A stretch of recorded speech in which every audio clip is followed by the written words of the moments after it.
सत्यानन्दचिदात्मने सर्वान्तरात्मने श्रीमद् वेङ्कटेशाय मङ्गलम्। स्वतः सर्वविदे सर्वशक्तये सर्वशेषिने सुलभाय सुशीलाय वेङ्कटेशाय मङ्गलम्।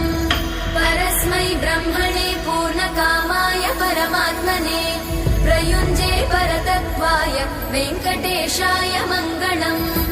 आकालतत्त्वमशान्तमात्मनामनुपश्यताम् अतृप्त्यमृतरूपाय वेङ्कटेशाय मङ्गलम्। प्रायस्वचरणौ पुंसां शरण्यत्वेन पाणिना कृपया दिशते श्रीमद् वेङ्कटेशाय मङ्गलम्। दयामृततरङ्गिण्यास्तरङ्गैरिव शीतलै अपाङ्गैः सिञ्चते विश्वम् वेङ्कटेशाय मङ्गलम्। स्रग्भूषाम्बर